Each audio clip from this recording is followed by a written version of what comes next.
ರೈತ ಬಾಂಧವರೇ, ವಿಶೇಷ ಕಾರ್ಯಕ್ರಮಕ್ಕೆ ಸ್ವಾಗತ. ನಾನು ಶ್ವೇತಾ ಕಲಕನಿ. ಡೆಕೋರೇಷನ್ ಅಂದ್ರೇನೆ ನ್ಯಾಚುರಲ್ ಫ್ಲವರ್ಸ್. ಮನಸ್ಸಿಗೆ ಮುದ ನೀಡುವ, ಕಣ್ಗಳಿಗೆ ತಂಪು ನೀಡುವ ಬಗೆ ಬಗೆ ಬಣ್ಣದ ಹೂಗಳ ಅಲಂಕಾರ ನೋಡಲು ಬಲು ಚಂದ. ಕಾರ್ಯಕ್ರಮಕ್ಕೆ ಮೆರುಗು ನೀಡುವ ಹೂಗಳ ಸೌಂದರ್ಯಕ್ಕೆ ಮನಸೋಲದ ಮನಸ್ಸುಗಳೇ ಇಲ್ಲ. ವಿದೇಶಿಗರೇ ಆಗಿರ್ಲಿ ಅಥವಾ ಸ್ವದೇಶಿಗರೇ ಆಗಿರ್ಲಿ, ಹೂಗಳು ತನ್ನತ್ತ ಸೆಳೆಯುವಂತಹ ವಿಶೇಷವಾದಂತಹ ಗುಣವನ್ನ ಹೊಂದಿರುತ್ತೆ. ಹೀಗಾಗಿಯೇ ಈ ಸುಂದರ ಹೂಗುಚ್ಚುಗಳಿಗೆ ವಿದೇಶದಲ್ಲೂ ಬಹು ಬೇಡಿಕೆ. ಇಷ್ಟೊಂದು ಬೇಡಿಕೆ ಇರುವ ಡಚ್ ರೋಸ್ ನ ಇಲ್ಲೊಬ್ಬ ಯಶಸ್ವಿ ಕೃಷಿಕ ಬೆಳೆದು ವಿದೇಶಿ ಮಾರುಕಟ್ಟೆಯಲ್ಲಿ ಸೈ ಎನಿಸಿಕೊಂಡಿದ್ದಾರೆ. ಸೊ ಹಾಗಾದ್ರೆ ಅವರ ಕೃಷಿ ಪದ್ಧತಿ ಹೇಗಿದೆ, ಅವರು ಯಾವ ರೀತಿಯಾಗಿ ಈ ಹೂಗಳನ್ನ ಬೆಳೀತಿದ್ದಾರೆ, ಅದರಲ್ಲೂ ಈ ಡಚ್ ರೋಸ್ ನ ಯಾವ ರೀತಿಯಾಗಿ ಬೆಳೀತಾ ಇದ್ದಾರೆ, ಬನ್ನಿ ಈ ವಿಡಿಯೋದಲ್ಲಿ ಅದರ ಕಂಪ್ಲೀಟ್ ಮಾಹಿತಿಯನ್ನ ಕೊಡೋ ಪ್ರಯತ್ನವನ್ನ ಮಾಡ್ತೀವಿ. ವಿಡಿಯೋನ ಅಂತ್ಯದವರೆಗೂ ನೋಡಿ. ವಿಡಿಯೋ ಇಷ್ಟ ಆಗಿದ್ರೆ ಲೈಕ್, ಶೇರ್, ಕಾಮೆಂಟ್, ಸಬ್ಸ್ಕ್ರೈಬ್ ಮಾಡೋದನ್ನ ಮರಿಬೇಡಿ. ಕಣ್ಣು ಹಾಯಿಸಿದಲೆಲ್ಲ ಕಂಗೊಳಿಸುವ ಹೂದೋಟ, ವಿಶೇಷ ಆಕಾರಕ್ಕಾಗಿಯೇ ಬಲೆ ಸೇರಿರುವ ಮೊಗ್ಗುಗಳು ಹೂವಾಗಿ ತನ್ನ ಸೌಂದರ್ಯ ಪ್ರದರ್ಶನಕ್ಕೆ ಕಾಯ್ತಾ ಇವೆ. ಕಂಗೊಳಿಸೋ ಹೂವು ಹಚ್ಚ ಹಸಿರಿನಿಂದ ನಗುತ್ತಾ ಎಷ್ಟೇ ಹೂ ಕಿತ್ತರೂ ಹೊಸ ಚಿಗುರು ಮೊಗ್ಗು ಹೂ ಉತ್ಪಾದಿಸುತ್ತೇನೆ ಎನ್ನುತ್ತಿವೆ. ಇಷ್ಟು ಆರೋಗ್ಯವಂತ ತೋಟ ಕಂಡು ಬಂದಿದ್ದು ಚಿಂತಾಮಣಿಯಲ್ಲಿ. ಈ ತೋಟದ ಮಾಲೀಕರಾದ ರಾಜರೆಡ್ಡಿಯವರು ಎಂಎಸ್ಸಿ ಪದವಿ ಪಡೆದಿದ್ದು 10 ವರ್ಷಗಳಿಂದ ಪುಷ್ಪ ಕೃಷಿಯಲ್ಲಿ ತೊಡಗಿ ಯಶಸ್ವಿಯಾಗಿದ್ದಾರೆ. ನಮಸ್ಕಾರ ರೈತ ಮಿತ್ರರೇ, ನನ್ನ ಹೆಸರು ರಾಜಾರೆಡ್ಡಿ ಅಂತ. ನಾನೊಂದು 10 ವರ್ಷದಿಂದ ಫ್ಲೋರಿಕಲ್ಚರ್ ಮಾಡ್ತಾ ಇದ್ದೀನಿ. ಮೊದಲು ಜರ್ಬರಾ ಬೆಳೀತಾ ಇದ್ದೆ, ಕಾರ್ನೇಷನ್ ಬೆಳೀತಾ ಇದ್ದೆ, ಈಗ ಡಚ್ ರೋಸ್ ಬೆಳೀತಾ ಇದ್ದೀವಿ. ಈಗ ಈ ಬಿಟ್ಟು ಒಂದು 7.5 ಎಕರೆ ಬಿಟ್ಟಿದೆ. ಇದು ಎಲ್ಲ ಡಚ್ ರೋಸು. ಇದು ನಿಯರ್ ಚಿಂತಾಮಣಿ ಹತ್ರ ಇರೋದು. ಇಲ್ಲಿಂದ ಫ್ಲವರ್ಸ್ ಎಲ್ಲನೂ ಆಲ್ಮೋಸ್ಟ್ ಐಫ್ಯಾಬ್ಗೆ ಹೋಗುತ್ತೆ. ನಮ್ಮ ಹೆಬ್ಬಾಳದಲ್ಲಿ ಆಕ್ಷನ್ ಸೆಂಟ್ರಿಗೆ ಹೋಗುತ್ತೆ. ಒಂದು ಸ್ವಲ್ಪ ಸದ್ಯಕ್ಕೆ ಒಳ್ಳೆ ಪ್ರೈಸಸ್ ಸಿಗ್ತಾ ಇದೆ. ಒಳ್ಳೆ ಕ್ವಾಲಿಟಿ ಬರ್ತಾ ಇರೋದ್ರಿಂದ ಒಳ್ಳೆ ಪ್ರೈಸ್ ಸಿಗ್ತಾ ಇದೆ. ರಾಜರೆಡ್ಡಿಯವರು 7.5 ಎಕರೆಯಲ್ಲಿ ಡಚ್ ರೋಸ್ ಬೆಳೀತಾ ಇದ್ದು ಗುಣಮಟ್ಟದ ಹೂ ಬೆಳೆದು ಉತ್ತಮ ಮಾರುಕಟ್ಟೆ ಬೆಲೆಗೆ ಮಾರಾಟ ಮಾಡುತ್ತಿದ್ದಾರೆ. ಹಾಗಾದರೆ ಗುಣಮಟ್ಟದ ಹೂ ಬೆಳೆಯಲು ಅನುಸರಿಸುವ ಕೃಷಿ ಪದ್ಧತಿ ಯಾವುದೆಂದು ಅವರಿಂದಲೇ ಕೇಳೋಣ ಬನ್ನಿ. ಸ್ವಲ್ಪ ಬಯೋ ಫರ್ಟಿಲೈಸರ್ಸ್, ಮೈಕ್ರೋಬ್ಸ್ನ ಚೆನ್ನಾಗಿ ಯೂಸ್ ಮಾಡ್ತಾ ಇದ್ದೀವಿ. ಮೈಕ್ರೋಬ್ಸ್ನ ಯೂಸ್ ಮಾಡ್ತಾ ಇರೋದ್ರಿಂದ ನಮಗೆ ಕೆಮಿಕಲ್ ಫರ್ಟಿಲೈಸರ್ಸ್ ಸ್ವಲ್ಪ ಕಮ್ಮಿ ಯೂಸ್ ಮಾಡಬೇಕಾಗಿ ಖರ್ಚು ಕಮ್ಮಿ ಬರ್ತಾ ಇದೆ. ರಾಜರೆಡ್ಡಿಯವರು ತಮ್ಮ ತೋಟಕ್ಕೆ ಹೆಚ್ಚಿನ ಪ್ರಮಾಣದಲ್ಲಿ ಜೀವಾಣುಗಳನ್ನು ಬಳಸುತ್ತಿದ್ದಾರೆ. ಇದರಿಂದಾಗಿಯೇ ರಾಸಾಯನಿಕ ಗೊಬ್ಬರದ ಬಳಕೆಯೂ ಕಡಿಮೆಯಾಗಿ ಖರ್ಚು ಕಡಿಮೆಯಾಗಿದೆ ಎನ್ನುತ್ತಿದ್ದಾರೆ. ಫರ್ಟಿಲೈಸರ್ಸ್ ಎಲ್ಲ ನೀಟಾಗಿ ಅಪ್ಟೇಕ್ ಆಗ್ತಾ ಇದೆಯಾ ಸರ್? ಅಪ್ಟೇಕ್ ಆಗ್ತಾ ಇದೆ. ನಾವು ಮೈಕ್ರೋಬ್ಸ್ನ ಯಾವಾಗ ಚೆನ್ನಾಗಿ ಯೂಸ್ ಮಾಡ್ತೀವೋ ಅವು ಫರ್ಟಿಲೈಸರ್ ಕ್ಯಾರಿ ಮಾಡಿ ಪ್ಲಾಂಟಿಗೆ ಕೊಡುತ್ತೆ. ಹೌದು.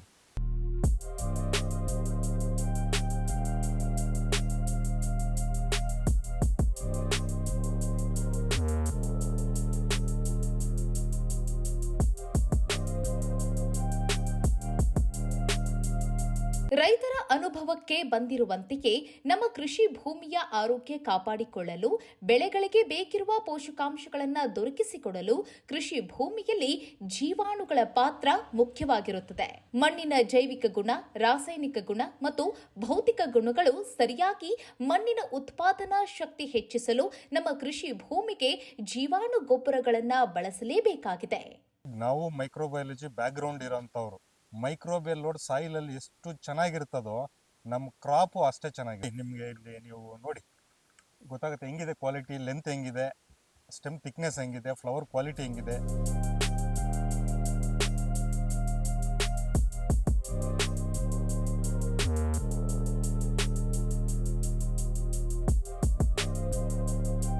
ನಮ್ಮ ಭೂಮಿಯಲ್ಲಿ ಯಥೇಚ್ಛವಾಗಿ ಜೀವಾಣುಗಳಿರುವುದರಿಂದ ಗುಣಮಟ್ಟದ ಬೆಳೆ ಬೆಳೆಯಲು ಸಹಕಾರಿಯಾಗಿದೆ ಎಂಬುದು ಅನುಭವಿ ಎಂಎಸ್ಸಿ ಪದವೀಧರ ಕೃಷಿಕರ ವಿವರಣೆ.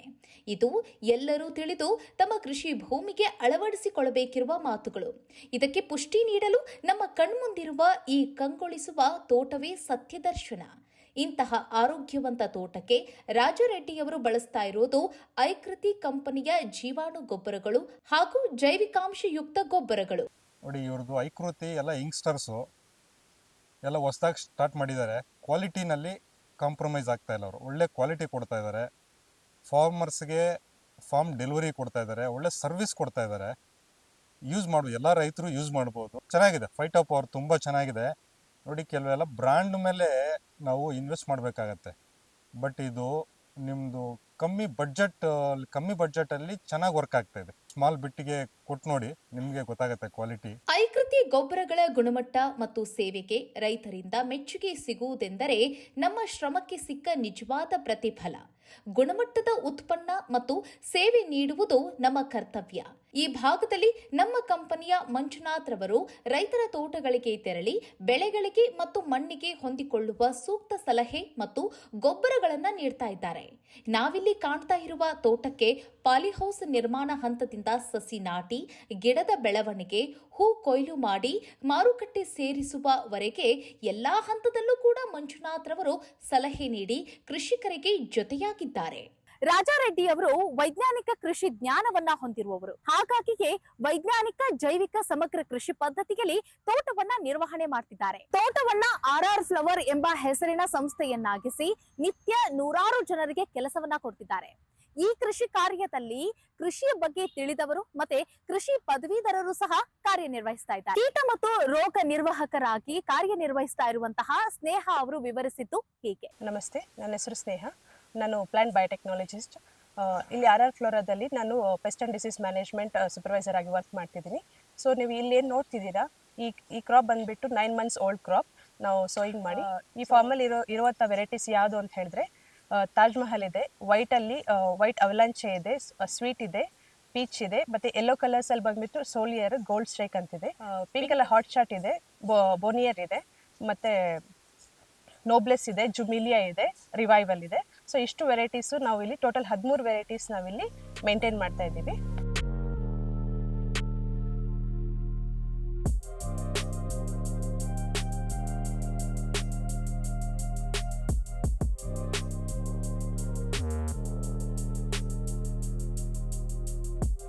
ಮಾರುಕಟ್ಟೆಯ ಬೇಡಿಕೆಗೆ ಅನುಗುಣವಾಗಿ ಗುಣಮಟ್ಟದ ಹೂ ಬೆಳೆದುಕೊಟ್ಟಾಗ ಒಳ್ಳೆಯ ಉತ್ತಮ ದರ ಕೂಡ ಸಿಗುತ್ತದೆ. 13 ವಿಭಿನ್ನ ಬಗೆಯ ಗುಲಾಬಿ ಹೂ ಬೆಳೆದು ಹೂಗಳ ಗುಣಮಟ್ಟವನ್ನ ಕಾಪಾಡಲು ಶೀತಲ ವಾಹನದಲ್ಲಿಯೇ ಸಾಗಾಟ ಮಾಡಿ ಮಾರುಕಟ್ಟೆ ಸೇರುವ ಈ ಹೂಗಳಿಗೆ ಮತ್ತು ಹೂ ತೋಟಕ್ಕೆ ಬಾಧಿಸುವ ಕೀಟ ರೋಗಗಳ ನಿರ್ವಹಣೆ ಬಗ್ಗೆ ಮುಂದೆ ನೋಡಿ. ಸರ್, ಪೆಸ್ಟ್ ಅಂತ ಬಂದಾಗ ನಮಗೆ ಇವಾಗ ಸಕಿಂಗ್ ಪೆಸ್ಟ್ ಅಂತ ಹೇಳ್ತೀವಿ. ಸಕಿಂಗ್ ಪೆಸ್ಟಲ್ಲಿ ಬಂದುಬಿಟ್ಟು ವೈಟ್ ಫ್ಲೈಸ್ ಇರುತ್ತೆ, ಥ್ರಿಪ್ಸ್ ಇರುತ್ತೆ, ಮತ್ತು ಮೈಟ್ಸು ಬರುತ್ತೆ ನಮಗೆ. ಸೊ ಇವು ಮೇಜರ್ ಪೆಸ್ಟ್ ನಮಗೆ ಜಾಸ್ತಿ ಸಮಸ್ಯೆ ಕೊಡುವಂಥದ್ದು. ಪೆಸ್ಟ್ಗಳು. ಇನ್ನೊಂದು ಕ್ಯಾಟರ್ಪಿಲ್ಲರ್ ಅಂತ ಬರುತ್ತೆ. ಅದೇನಾಗುತ್ತೆ, ನಮಗೆ ಮೊಗ್ಗಾಗಿರ್ಬೋದು, ಲೀಫ್ ಆಗಿ ಕಂಪ್ಲೀಟ್ ಡ್ಯಾಮೇಜ್ ಮಾಡಿಬಿಡುತ್ತೆ. ಈ ಸಕಿಂಗ್ ಪೆಸ್ಟ್ ಎಲ್ಲ ಬಂದುಬಿಟ್ಟು ಈ ಲೀಫಲ್ಲಿ ಈ ಸಾರಾಂಶ ಏನಿರುತ್ತಲ್ಲ, ನೀರಿನ ಅಂಶ, ಅದೆಲ್ಲ ಫುಲ್ ಎಲ್ಲ ತೆಗೆದ್ಬಿಟ್ರೆ ಏನಾಗುತ್ತೆ, ನಮಗೆ ಪೂರ್ತಿ ಅದು ಲೀಫ್ ಕ್ವಾಲಿಟಿ ಇರೋದಿಲ್ಲ, ನಮಗೆ ಶೇಪ್ ಚೇಂಜ್ ಆಗಿಬಿಡುತ್ತೆ. ಅದರಿಂದ ಕಂಪ್ಲೀಟ್ ಈ ಗಿಡದ ಏನು ವ್ಯಾಲ್ಯೂ ಇರತ್ತಲ್ಲ ಅದು ಪೂರ್ತಿ ನಾವು ಕಳ್ಕೊಂತೀವಿ, ಅದು ಸಿಗೋದಿಲ್ಲ. ಅದನ್ನ ನಾವು ಪ್ರತಿದಿನ ನೋಡ್ಕೊಂತ ನಾವು ಯಾವುದೇ ರೀತಿ ತೊಂದರೆ ಆಗದಂಗೆ ನಾವು ಮ್ಯಾನೇಜ್ ಮಾಡ್ಕೊತ ಹೋಗ್ತೀವಿ. ಅದ್ರ ಜೊತೆಗೆ ಡಿಸೀಸಸ್ ಅಂತ ಬಂದಾಗ ನಮಗೆ ಮೇಜರ್ ಆಗಿ ನಮ್ಗೆ ಈ ಒಂದು ಪ್ರದೇಶದಲ್ಲಿ ನಮಗೆ ಡೌನಿ ಎಫೆಕ್ಟ್ ಜಾಸ್ತಿ ಆಗ್ತಿದೆ, ಡೌನಿ ಮಿಲ್ಡ್ಯೂ ಅಂತ ಹೇಳ್ತೀವಿ. ಸೊ ಅದನ್ನು ನಾವು ಆನ್ ಎ ಡೈಲಿ ಬೇಸಿಸ್ ನಾವು ಅದನ್ನು ಸ್ಕೌಟಿಂಗ್ ಮಾಡ್ತಾನೆ ಇರ್ತೀವಿ, ಯಾವ್ಯಾವ ಸಮಸ್ಯೆ ಇದೆ ಅಂತ. ಇದನ್ನು ನಾವು ಪ್ರಥಮ ಹಂತದಲ್ಲಿ ನಾವೇನು ಮಾಡ್ತೀವಿ, ಅದನ್ನು ಗಮನಿಸ್ಬಿಟ್ಟು ಅದನ್ನು ನಾವು ಹತೋಟಿಗೆ ತರೋಕ್ಕೆ ಪ್ರಯತ್ನ ಪಡ್ತಿರ್ತೀವಿ. ಆದ್ದರಿಂದ ನಮಗೆ ಈ ಗಿಡದ ಹೆಲ್ತ್ ಆಗಲಿ ಕ್ವಾಲಿಟಿ ಆಗಲಿ ಮೇಂಟೈನ್ ಮಾಡಲಿಕ್ಕೆ ತುಂಬ ಸಹಾಯ ಆಗ್ತಿದೆ. ಸೊ ಅದ್ರ ನಂತರ ಇವಾಗ ಮಣ್ಣಿನ ಸಾರಾಂಶ ಮತ್ತು ಗಿಡದ ಕ್ವಾಲಿಟಿ ಏನು ಮೇಂಟೈನ್ ಮಾಡಬೇಕು ಅಂತೀವಿ, ಅದಕ್ಕೆ ನಾವು ಈ ಮೈಕ್ರೋಬಿಯಲ್ ಕಲ್ಚರ್ ಅಂತ ಹೇಳ್ಬಿಟ್ಟು ಅದರಲ್ಲಿ ವ್ಯಾಮು, PSB, ಅದ್ರ ಜೊತೆ ಬೆಲ್ಲ, ಇವನ್ನೆಲ್ಲ ಮಿಕ್ಸ್ ಮಾಡಿಬಿಟ್ಟು ನಾವೇನು ಮಾಡ್ತೀವಿ, ಪ್ರತಿ 15 ದಿನಕ್ಕೆ ಒಮ್ಮೆ ನಾವು ಸ್ಪ್ರೇ ಮಾಡ್ತಿರ್ತೀವಿ. ಅದನ್ನು ಸ್ಪ್ರೇ ಅಥವಾ ಡ್ರಿಪ್ ಲೈನಲ್ಲಿ ಬಿಡ್ತಿರ್ತೀವಿ. ಅದರಿಂದ ಏನಾಗುತ್ತೆ, ನಮಗೆ ಗಿಡದ ಹೆಲ್ತ್ ಚೆನ್ನಾಗಿ ಮೇಂಟೈನ್ ಆಗ್ತಿರುತ್ತೆ, ಕ್ವಾಲಿಟಿನೂ ಒಳ್ಳೆಯದಾಗಿ ಸಿಗುತ್ತೆ ನಮಗೆ. ಅಂದರೆ ಹೆಲ್ಪ್ ಆಗುತ್ತೆ ತುಂಬ. ಯಾಕಂದರೆ ನಾವು ಒಂದೇ ಸಮ ಈ ಕೆಮಿಕಲ್ಸ್ ಮೇಲೆ ಡಿಪೆಂಡ್ ಆಗಬಾರ್ದು. ಈ ಕೀಟನಾಶಕಗಳಾಗಲಿ ಪ್ರತಿಯೊಂದನ್ನು ಏಕದಮ್ ನಾವು ಕೆಮಿಕಲ್ಸ್ ಮೇಲೆ ಡಿಪೆಂಡ್ ಆದರೆ ಏನಾಗುತ್ತೆ, ನಾವು ಮಣ್ಣಿನ ಗುಣಮಟ್ಟನೂ ಕಾಪಾಡೋದಕ್ಕೆ ಆಗೋದಿಲ್ಲ. ಎರಡನ್ನೂ ನಾವು ಸಮ ಪ್ರಮಾಣದಲ್ಲಿ ಯೂಸ್ ಮಾಡಿದಾಗ ನಮಗೆ ಹೆಲ್ಪ್ ಆಗುತ್ತೆ ತುಂಬ ಚೆನ್ನಾಗಿ. ಓಕೆ, ನೀವು ಮಣ್ಣಿನ ಆರೋಗ್ಯದ ದೃಷ್ಟಿಯಿಂದ ಏನು ಮಾಡ್ತಾ ಇದ್ದೀರಾ, ಮೈಕ್ರೋಬ್ಸ್ನ ಜಾಸ್ತಿ ಯೂಸ್ ಮಾಡಿಕೊಂಡು ಪೆಸ್ಟ್ ಮ್ಯಾನೇಜ್ಮೆಂಟ್ನ ಮಾಡ್ತಾ ಇದ್ದೀರಾ? ಹೌದು, ಮೈಕ್ರೋಬ್ಸ್ ಯೂಸ್ ಮಾಡ್ತಿದ್ದೀವಿ. ಅದ್ರ ಜೊತೆಗೆ ನಾವು ವರ್ಮಿ ಕಾಂಪೋಸ್ಟು, ಕೊಟ್ಟಿಗೆ ಗೊಬ್ಬರ, ಅವು ಎಲ್ಲದನ್ನೂ ಬ್ಯಾಲೆನ್ಸ್ ಮಾಡ್ಕೊಂತ ಹೋಗ್ತಾ ಇದೀವಿ ಸರ್. ಹಾಕೊಂಡು ನ್ಯೂಟ್ರಿಯೆಂಟ್ಸ್ ಬ್ಯಾಲೆನ್ಸ್ಡ್ ಆಗಿರೋದ್ರಿಂದ ಪೆಸ್ಟ್ ಮತ್ತೆ ಡಿಸೀಸ್ ಕಡಿಮೆ ಆಗ್ತಾ ಇದೆ ಅಂತ ಅನ್ಸುತ್ತಾ? ಹೌದು ಸರ್, ಆಗುತ್ತೆ. ನಾವು ಇಲ್ಲಿ ಯಥೇಚ್ಛವಾಗಿ ಈ ಮೈಕ್ರೋಬಿಯಲ್ ಕಲ್ಚರ್ ಏನು ಯೂಸ್ ಮಾಡ್ತಿದೀವಲ್ಲ, ಇದರಿಂದ ನಮ್ಗೆ ಏನಾಗ್ತಿದೆ, ಈ ಗಿಡದಲ್ಲಿ ರೆಸಿಸ್ಟೆನ್ಸ್ ಪವರ್ ಅನ್ನೋದು ಬಿಲ್ಡ್ ಆಗುತ್ತೆ. ಇದು ಲಾಂಗ್ ಟರ್ಮ್ ಅಲ್ಲಿ ಎಫೆಕ್ಟ್ ಕೊಡುತ್ತೆ ನಮಗೆ. ಅಂದ್ರೆ ಇವಾಗ ಇಮಿಡಿಯೇಟ್ ಎಫೆಕ್ಟ್ ಅಲ್ದಿರ ಲಾಂಗ್ ಟರ್ಮ್ ಅಲ್ಲಿ ನಮಗೆ ಎಫೆಕ್ಟ್ ಕೊಡೋದ್ರಿಂದ ಏನಾಗುತ್ತೆ, ನಮಗೆ ಗಿಡದ ಹೆಲ್ತ್ ತುಂಬಾ ಚೆನ್ನಾಗಿ ಮೇಂಟೈನ್ ಆಗಿರುತ್ತೆ. ಅಂಡ್ ನಮಗೆ ಕ್ವಿಕ್ ಆಗಿ ರಿಸಲ್ಟ್ ಬೇಕು ಅಂದಾಗ ಮಾತ್ರ ನಾವು ಕೆಮಿಕಲ್ಸ್ನ ಯೂಸ್ ಮಾಡ್ಕೊಂಡು ಕಂಟ್ರೋಲ್ ಮಾಡ್ಕೊತಿದ್ದೀವಿ.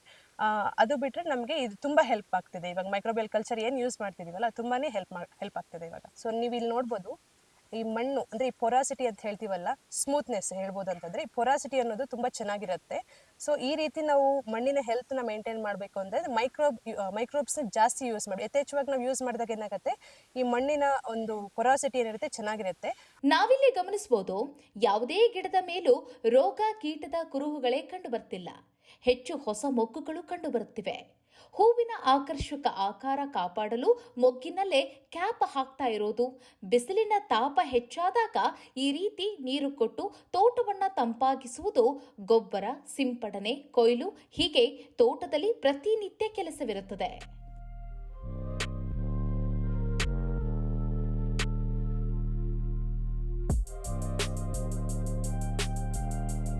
ಬಣ್ಣ ಮತ್ತು ಗಾತ್ರವನ್ನ ನೋಡಿ ಕೊಯ್ಲು ಮಾಡಲು ಸಿದ್ಧವಾಗಿರುವ ಹೂವನ್ನ ನಿತ್ಯವೂ ಕಟಾವು ಮಾಡಲಾಗುತ್ತದೆ. ಕಟಾವಾದ ಹೂಗಳನ್ನ ಶೀತಲ ಘಟಕದಲ್ಲಿ ಸಂಗ್ರಹಣೆ ಮಾಡಲಾಗುತ್ತದೆ. ಮಾರುಕಟ್ಟೆಗೆ ಬೇಡಿಕೆಗೆ ಅನುಗುಣವಾಗಿ ಹೂಗಳನ್ನ ಪ್ಯಾಕಿಂಗ್ ಮಾಡಲಾಗುತ್ತದೆ. ಈ ಕಾರ್ಯವೈಖರಿಗಳನ್ನ ತೋಟದ ಮಾಲೀಕರು ಮುಂದೆ ತಿಳಿಸಿದ್ದಾರೆ ನೋಡಿ. ಈ ತರ ಬಕೆಟ್ ಆಚೆ ಕೋಲ್ಡ್ ರೂಮ್ ಅಲ್ಲಿ ಸ್ಟೋರ್ ಮಾಡಿರ್ತೀವಿ ಒಂದು 2 ಡೇಸ್. ಕೋಲ್ಡ್ ರೂಮ್ ಇಂದ ಬಕೆಟ್ ಆಚೆಗೆ ತೆಗೆದು ನೆಕ್ಸ್ಟ್ ಇಲ್ಲಿಗೆ ಹೋಗುತ್ತೆ, ಡಿಲಿಫಿಂಗ್ ಹೋಗುತ್ತೆ. ಕೋಲ್ಡ್ ರೂಮ್ ಇಂದ ತೆಗೆದು ಡಿಲಿಫಿಂಗ್ ಮಾಡಬೇಕಾಗತ್ತೆ. ಫಸ್ಟು ಡಿಲಿಫಿಂಗ್ ಆದ ತಕ್ಷಣ ನೋಡಿ ಗ್ರೇಡಿಂಗ್ ಮಾಡ್ತಾ ಇದ್ದಾರೆ. ಲೆಂತ್ ವೈಸ್ ಗ್ರೇಡಿಂಗ್ ಆಗತ್ತೆ ನೋಡಿ. ಇದೆಲ್ಲ ಗ್ರೇಡಿಂಗ್ ಮಾಡ್ತಾ ಇದ್ದಾರೆ. ಗ್ರೇಡಿಂಗ್ ಆದ್ಮೇಲೆ ಬಂಚಿಂಗ್ ಆಗತ್ತೆ. 20 ಫ್ಲವರ್ಸ್ ಒಂದು ಬಂಚ್ ಮಾಡ್ತಾರೆ. ಬಂಚ್ ಆದ್ಮೇಲೆ ಟೇಬಲ್ ಮೇಲಕ್ಕೆ ಹೋಗುತ್ತೆ.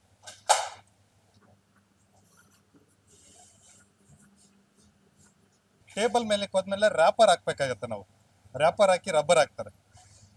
ರ್ಯಾಪರ್ ಹಾಕಿ ರಬ್ಬರ್ ಹಾಕ್ಮೇಲೆ ಕಟ್ಟಿಂಗ್ ಹೋಗುತ್ತೆ. ಲೆಂತ್ ವೈಸ್ ಕಟ್ಟಿಂಗ್ ಹೋಗುತ್ತೆ. ಕಟ್ ಕರೋಜೆ